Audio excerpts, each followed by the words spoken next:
Et si les terrains de football cachaient plus de secrets que de simples stratégies de jeu? Pendant des décennies, le monde du ballon rond a été enveloppé d'une image hypermasculine. Presque intouchable. Des stades pleins à craquer, des foules en délire, des héros nationaux. Mais derrière les applaudissements et les trophées, certains joueurs portaient un fardeau invisible. Celui de cacher leur véritable identité. L'homosexualité dans le football professionnel a longtemps été un sujet tabou, voire un véritable scandale pour certains esprits conservateurs. Dans un univers où l'image de force et de virilité est souvent associée à la performance, faire son coming out pouvait signifier risquer sa carrière, ses sponsors, et même sa sécurité. Pourtant, quelques joueurs courageux ont décidé de briser le silence. Certains ont parlé après avoir accroché les crampons, d'autres ont eu le courage d'affronter les critiques en plein cœur de leur carrière. Et puis, il y a ceux dont la vie privée a été disséquée par les rumeurs pendant des années, parfois au prix de leur santé mentale. Dans cette vidéo, nous allons plonger dans les histoires marquantes de ces légendes et figures emblématiques du football.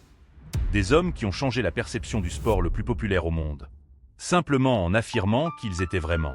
Accrochez-vous, car certaines révélations vont vous surprendre, et peut-être même bouleverser ce que vous pensiez savoir sur vos idoles du terrain. Justin Fashanu n'était pas seulement un footballeur talentueux, il était aussi un symbole de courage, mais à un prix tragique. Né en 1961 à Londres, fils d'immigrés nigérians, Justin a grandi dans un environnement où il fallait se battre pour exister. Très vite repéré pour son talent, il devient l'un des attaquants les plus prometteurs du football anglais des années 1980. En 1981, il entre dans l'histoire en devenant le premier joueur noir transféré pour un montant supérieur à 1 million de livres lorsqu'il signe à Nottingham Forest.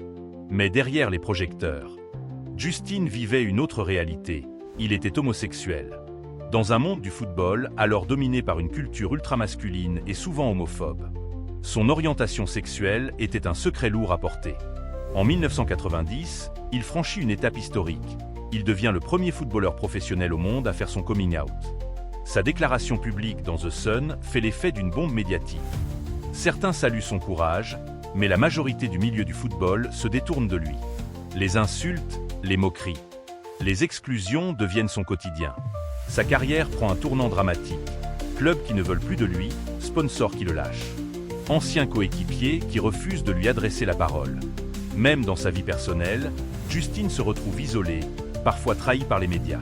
Malgré tout, il continue de jouer au football dans différents clubs, souvent dans des divisions inférieures ou à l'étranger, refusant de disparaître totalement de la scène. Malheureusement, la pression, la solitude et les polémiques finissent par peser lourdement sur lui.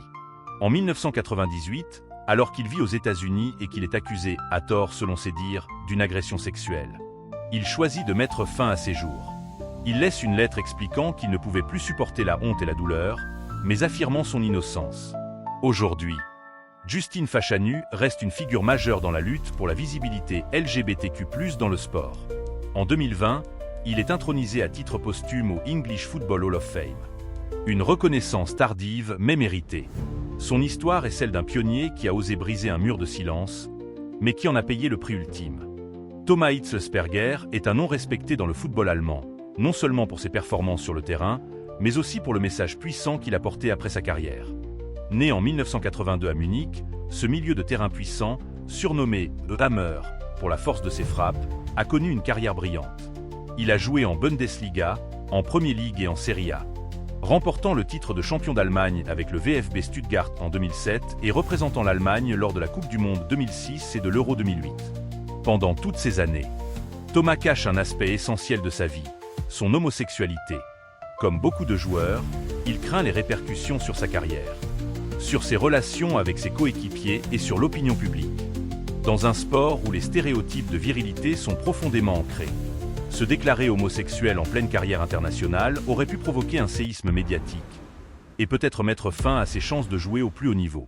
En janvier 2014, quelques mois après avoir officiellement pris sa retraite, Hitzlsperger prend la parole dans Die Zeit.